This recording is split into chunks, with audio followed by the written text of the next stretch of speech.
இரண்டாவது சூருக்கு பேர் நஃபத்துல் பஅஸ். அந்த சூர் ஊதப்பட்ட உடனே எல்லாரும் எழும்புவார்கள். அந்த ரெண்டையும் அல்லாஹ் குர்ஆன்ல பேசியிருக்கிறான். சூரத்துல் யாசீன்ல எங்களுக்கு பாடமான சூரா அல்லாஹ் சொல்கிறான், மா யன்ظுரூன இல்லா ஸைஹத்தன் வாஹிதத்தன் தஅخذுஹும் வஹும் யஹிஸ்ஸிமூன். பிரதான சூரா யாசீன்ல அர்த்தம் என்னென்றால், முதல் சூர் ஊதப்படுகிற பொழுது அந்த சூர் ஊதப்பட முன்னால மக்களுக்கு ஏலாம் வாட்ஸ்அப்ல அல்லது செய்தி வருதா இல்லையா, இங்க அடிச்சாம் அங்க வெடிச்சாம் என்று இப்படி வராது.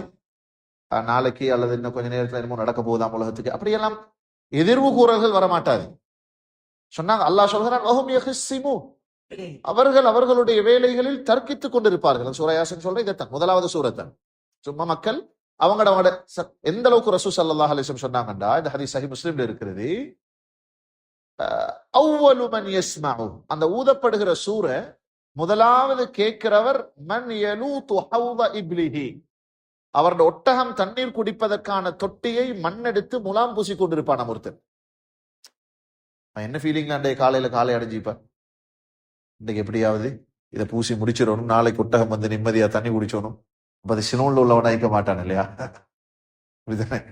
இங்கே உள்ள அரபு பிரதேசத்தில் உள்ள ஒருத்தர் அழைப்பார். முதலாவது அந்த சத்தம் கேட்கிறவர் இவர் தான் என்று சொன்னாங்க ரசூல் ஸல்லல்லாஹு அலைஹி வஸல்லம். சஹீஹ் முஸ்லிமுடைய ஹதீஸ். அதை பூசி கொண்டிருப்பாராம். அவருக்கு தான் ஃபர்ஸ்ட்டுக்கு அந்த சத்தம் கேட்கும். கேட்ட உடனே சொன்னாங்க ரசூல் ஸல்லல்லாஹு அலைஹி வஸல்லம், யாருக்கெல்லாம் அந்த சத்தம் கேட்கிறதோ இல்லா ரஃபஅ லைத்தன் வ ஹஃபத லைத்தன், தலை எப்படி தூக்கி என்னமோ சத்தம் கொண்டு கேட்டோம் இப்படி பார்ப்பாங்க. அந்த பார்க்கிறது கேட்கறது தான், அதோட எல்லாரும் மயங்கி மூத்தாகி விடுவார். சொன்னாங்க ரசூல் ஸல்லல்லாஹு அலைஹி வஸல்லம், சலாக்கள் வீட்டுல இருந்து கடைக்கு போயிருப்பாங்க, சாமான் வாங்கிட்டு வாரேன், அவருக்கு கடையில இருந்து சூறு கேட்டீங்க. மனைவி எதிர்பார்த்து கொண்டிருக்கிற நேரத்தில் சூருக்கு மாட்டுவார். ஒவ்வொருத்தரும் அவரவர்ட இதையும் தெளிவா ஹதீஸ்ல வருது. ஒருத்தர் உடுப்பை வாங்கி கொண்டிருப்பாராம், கொஞ்சம் குறைச்சு போடுங்களே, அவர் இல்ல இதுதான் மார்க்கெட் பிரைஸ், கொஸ்ட் பிரைஸ் இதுதான், இதுக்குள்ள சூர் வந்தீங்க. அதாவது இதெல்லாம் ரசூல் ஸல்லல்லாஹு அலைஹி வஸல்லம் சொன்ன உதாரணங்கள். அதாவது அதைத்தான் அல்லாஹ் சுருக்கமாக சொல்றான் சூரா யாசீன்ல, வஹும் யஹிஸ்ஸிமூன், அவர்கள் அவர்களது காரியங்களை பேசி தர்க்கித்துக் கொண்டு அன்றாட விஷயங்கள்ல அதை கொஞ்சம் ஒசத்தி கட்டு, இதை கொஞ்சம் பணிச்சு போடு, அதை இப்படித்தானே ஒருத்தர் ஒன்றை கதைச்சு கொண்டிருப்பாரு. இந்த நேரத்துல சூர் வரும். பக்தன், இந்த வார்த்தையை அல்லாஹ் பாவிக்கிறார். திடீரென்று அந்த சத்தம் கேட்கும். கேட்ட மாத்திரத்தில் அத்தனை பேரும், அல்லாஹ் சூரா இப்ப நான் ஊதினேன், அல்லாஹ் சொன்னான், வனுஃபிக ஃபிஸ் சூர், அந்த சூரில் ஊதப்படும். ஃபஸஇக மன் ஃபிஸ் ஸமாவாதி வ மன் ஃபில் அர்தி இல்லா மன் ஷா அல்லாஹ், வானங்களில் வாழுகிற மலக்குகளாகலாம், பூமியில் வாழ்கிற மனித ஜின்களாகலாம், மிருகங்கள் பறவைகளாகலாம், அத்தனை பேரும், வானங்கள் பூமியில் உள்ள அத்தனை உயிரினங்களும் அழிந்து விடும். அந்த ஊதுறதோட முழு பெரும் அஹ்யாக்கள், உயிருள்ள அத்தனையும் செத்து போகும். இப்படி ஒரு சத்தம் ஒன்று வரை சைஹா, அதுக்கு பேரே சைஹா. அது சூரண்டா நினைச்சவனா காத்தல்லது, அது என்னது, ஊதுற ஒரு சத்தம் ஒண்ணுதான் வரும். சூரா யாசீன்ல சைஹான்னு அல்லாஹ் சொல்றான், மா யன்ظுரூன இல்லா சைஹா. இந்த சத்தத்தை கேட்ட மாத்திரத்துல காது வெடிச்சு, சொல்றதை போல மனசு வெடிச்சு எல்லாரும் அந்த இடத்துல விழுந்து விடுவார்கள், மரணித்து விடுவார்கள். இந்த சூர் ஊதப்பட்ட பின்னால உலகத்துல இல்லா மன்ஷா அல்லாஹ், அல்லாஹ் சொன்னா நான் நாடிய சிலர் மாத்திரம்தான் உயிரோடு இருப்பார். அது யாருன்றது சஹீஹான எந்த ஹதீஸ்லயோ குர்ஆன்லயோ விவரிக்கப்படல. ஒரு மக்கள் சில சொல்றாங்க சுஹதாக்கள், அல்லது அவங்க அல்லாஹ்ட அர்ஷ சுமந்து கொண்டிருக்கிற மலக்குமார்கள். ரசூல் ஸல்லல்லாஹு அலைஹி வஸல்லம் சொன்னாங்க, சஹீஹ் புகாரில இந்த ஹதீஸ் இருக்குது, சூர் ஊதப்பட்டு 40 நாட்கள் கழியும், இரண்டாவது சூர் ஊதப்படும். அந்த சூருக்கு எல்லாரும் எழும்புறது. அவ்வலு மன் யஃபீகு அன என்று சொன்னாங்க. முதலாவது அந்த சூர் ஊதப்பட்டு இரண்டாவது சூர்ல முதலாவது கண்மொழிச்சு எழும்புறது யாரு? நானாகத்தான் இருப்பேன். நான் பார்ப்பேன் மூசா அலைஹிஸ்ஸலாம் அரிசை பிடித்துக் கொண்டிருப்பார்கள் சொன்னாங்க ரசூல் ஸல்லல்லாஹு அலைஹி வஸல்லம். மூசா அலைஹிஸ்ஸலாம் எனக்கு முன்னால எழும்பினாரா அல்லது சூர் ஊதப்படுற நேரம் அல்லாஹ் குர்ஆன்ல சொன்னானே சிலரை நாங்க மௌத்தாக்க மாட்டோம் என்று, அந்த லிஸ்ட்ல மூசாவும் உள்ளவரான்றது எனக்கு தெரியாது என்றார். நான் என்ன சொல்ல வரேன்னா, சிலரை அல்லாஹ் அந்த முதல் சூர் ஊதப்படுகிற நேரத்துல உயிரோடு வைத்திருப்பான். அது யார் என்றது சொல்லப்படல. அல்லாஹு அலம். அதனால அதை பத்தி நாங்க பேசுறது பொருத்தம் இல்லை. குர்ஆன்ல மொத்தமா வருது, பொதுவா வருது. இல்லா மன் ஷா அல்லாஹ், நாடிய சிலரை தவிர மற்ற அனைவரும் மரணித்து விடுவார். இந்த சூர் ஊதப்பட்ட பின்னால சஹீஹுல் புகாரில ஹதீஸ் இருக்குது, முஸ்லிம்ல இந்த ஹதீஸ் வருது.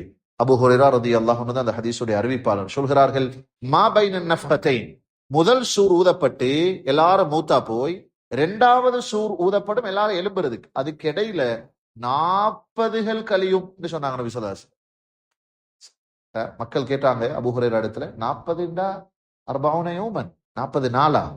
அபைது, எனக்கு அதெல்லாம் தெரியாதுன்னாங்க. அப்ப 40 மாசமா? அதுவும் எனக்கு தெரியாது. அப்ப 40 வருஷமா? இல்ல, எனக்கு தெரியாது. அபைத்துட அர்த்தம் என்னன்னா, ரசூல் ஸல்லல்லாஹு அலைஹி வஸல்லம் 40 சொன்னாங்க. இது நாலு சொல்லவும் இல்ல, மாசம் குறிச்சு சொல்லவும் இல்ல, வருஷம் இல்ல, 40 கழியும். 40, அல்லாஹு ஆலம், அது பின்னால நான் சொல்ல போற விஷயத்துல எவ்வளவு 40 மாசம் தான் வைங்களே. 42 சூருக்கு முதல் சூர் ஊதப்பட்டு இரண்டாவது சூர் திரும்ப எழுப்பாட்டுவதற்காக ஊதப்படுறது கடையில 40 கழியும். ஹதீஸ்ல வந்திருக்குது, இப்படியே அல்லாஹ் பூமியை விடுவான், உலகத்துல எதுவும் உயிருள்ளது இருக்காது. இந்த நிலைமையில தான், இந்த இடைப்பட்ட காலத்துல தான் முழுக்க அது இடிஞ்சு புழும், இது பத்தும், அப்படி இப்படி சொல்லப்பட்டு குர்ஆன்ல அதெல்லாம் இதுலதான் நடக்கிறது.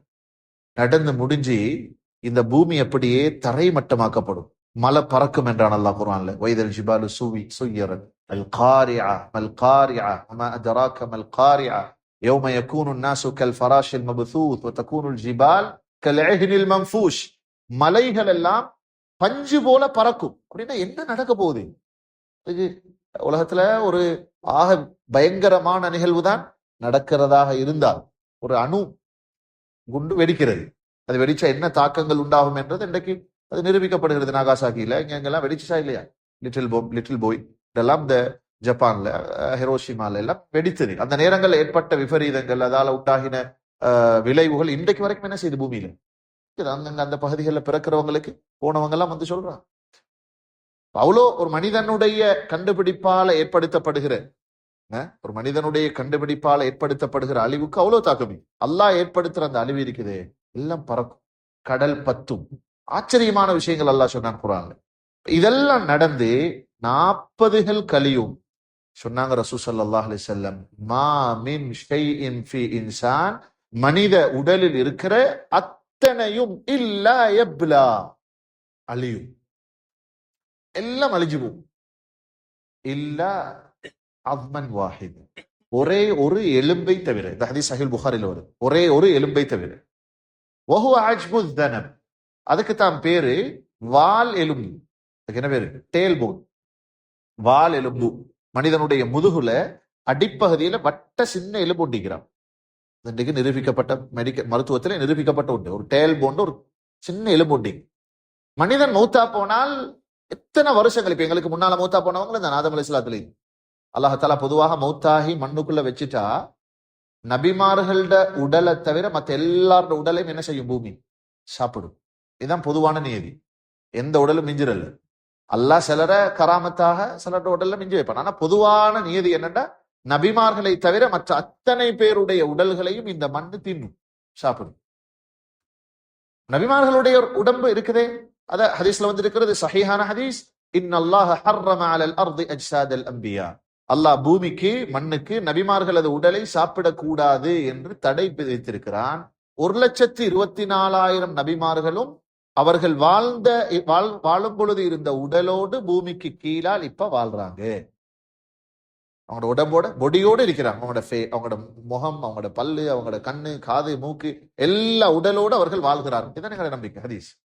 ஹிராகவே அல்லாஹ் சொன்னான், அதாவது நபி ஸல்லல்லாஹு அலைஹி வஸல்லம் சொன்னார்கள், இந்த பூமியில முதல் சூர் ஊதப்பட்டு 40 கழியும். அதுக்கு இடையில மனிதன் உடம்பு அப்படி எல்லா உடல்களும் சிதைந்து போகும், மிஞ்சாது, எல்லாம் உக்கி போகும்.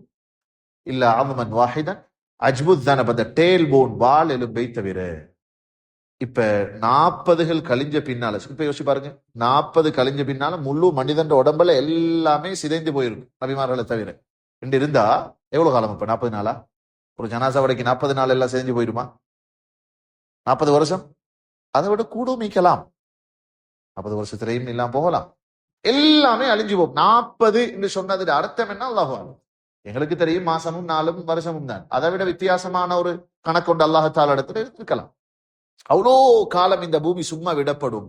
அதுக்கு பின்னால் அல்லாஹ் தாலா இந்த அஜ்புத் தனப், இந்த டேல் போன் மாத்திரம் பூமிகள்ல, கபறுகள்ல இருக்கிற நிலையில தான் இது ஹதீஸ் சஹீஹ் புகாரில வந்து இருக்கிறது. யுன்ஸிலுல்லாஹு மினஸ் ஸமாஇ மதரன் கத்தல், இன்னொரு அறிவிப்புல கத்தில் வந்து இருக்கு. பனி பெய்வது போல ஒரு மழை ஒன்று பெய்யும். இதெல்லாம் யாரு சொன்னது? யாரு சொன்ன இப்படி எல்லாம் நடக்கும் என்று சொல்லுங்கல்ல, யாரு சொன்னது? ரசூல் ஸல்லல்லாஹு அலைஹி வஸல்லம் சொன்னது. அதால எனக்குண்டா இது நடக்கும்னு நம்பிக்கை இல்லைன்னு சொல்லலுமா? நம்பித்தான் ஆகணும். 100க்கு 200 நம்பணும். இது நடக்கதான் போகுது இந்த பூமிக்கு. பனி பெய்வது போல ஒரு மழை பெய்யும். அந்த மழை தண்ணீர் அந்த அஜ்பு தனபுல, உலகத்துல யாரும் அந்த நேரத்துல ஹயாத் ஆயிக்க மாட்டாங்க.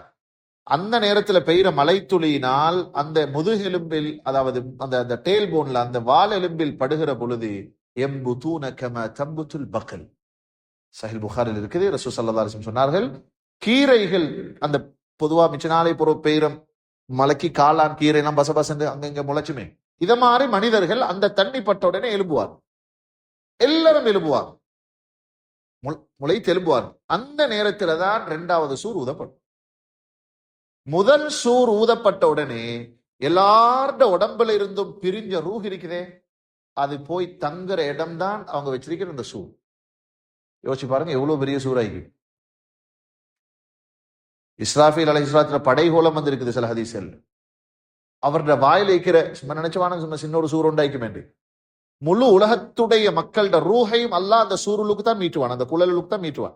2வது முறை ஊதுற நேரம் முழு ரூஹும் பறந்து போகும். அதுக்கு சொல்லி கொடுக்கப்பட்டது உன் உடம்பு எதேன்னு. எனக்கு எந்த ரூஹுக்கு தெரியும் கலீலுர் ரஹ்மான் பொடி எதேன்னு. அந்த ரூஹு போய் அங்க அந்த பொடியை ரொட்டிக்கொள்ளும். எங்கட எல்லாரோட ரூஹுகளுக்கும் எங்கட பொடி அது அறிவிக்கப்படும், அது அங்க போய் சேரும். அல்லாஹ் சொன்னான், சும்ம நுஃபிக ஃபீஹி உக்ரா, இந்த கட்டத்தில் 2வது சூர் ஊதப்படும். அந்த ஊதுதலோடு ஃபஇதாஹும் கியாம், நம்மளோட எல்லாரும் எழும்புவார்கள். நம்மிடத்தில் அல்லாஹ் சொன்னான், ஃபஇதாஹும் மினல் அஜ்தாத், கப்றுகளில் இருந்து பிணங்களாக இருந்தவர்கள் இலா ரப்பிஹிம் யன்சிலூன், எல்லாரும் எழும்புவார்கள். இதைத்தான் ரசூல் ஸல்லல்லாஹு அலைஹி வஸல்லம் சொன்னாங்க, ஏண்ட கபர் தான் முதலாவது வெடிச்சும் நான் தான் முதலாவது எழும்புவேன். இப்படி எழும்புற நேரம் எங்கட உடம்புல யாருக்கும் உடுப்பிக்காது, யாருக்கும் உடுப்பிக்காது, யாரோட காலையும் செருப்பிக்காது. வெறும் ஒரு சொல்ல போனால் ஒரு பிறந்த பொழுது எப்படி இருந்தோமோ அதே நிலையில தான் மனிதன் எழும்புவான். எந்த வயசுல எழும்புவான் என்பது சம்பந்தமான ஹதீஸ்ல எங்கேயும் காண கிடைச்சல. மௌத்தாகிற நேரம் 83 வயசுனா 83 வயசு மாதிரி எழும்புவானா, அல்லது எந்த வயசு அது எங்கேயும் கிடைச்சல. எழும்புவோம், எல்லாரும் எழும்புவோம். எலும்பி அந்த கபறுகள்ல இருந்து எழும்புறது என்றதுக்கு பேர் தான் பஅத். நான் இப்ப சொன்னது முதலாவது உலகத்தை அழிக்கிறதுக்காக அல்லாஹ் பயன்படுத்துற முதல் விஷயம் என்ன? இந்த சூர். முதலாவது ஒரு சூர் ஊதப்படும், எல்லாரும் மௌத்தாகுவாங்க, 40கள் விடப்படும், அஜபு தனப் என்ற அந்த டேல் போன் மாத்திரம் இருக்கு, ஒரு மழை பெய்யும். 2வது சூர் ஊதுவான அந்த மலையோட எல்லாரும் என்ன செய்வோம்? எழும்பும். இதுவரைக்கும் கியாமத்து நாளுடைய மறுமை நாளுடைய முதல் விஷயம் இது, உலகத்தில் நடக்க இருக்கிற முதல் விஷயம். எழும்புறது என்றது 2வது பகுதி, அது பஅத் என்றதுக்கு பேர் மீள் எழுப்பாட்டப்படல். சுப்ஹானக்கல்லாஹும்ம வபிஹம்திக நஷ்ஹது அன் லா இலாஹா இல்லா அன்த நஸ்தக்ஃபிருக வ நத்தூபு இலைக்.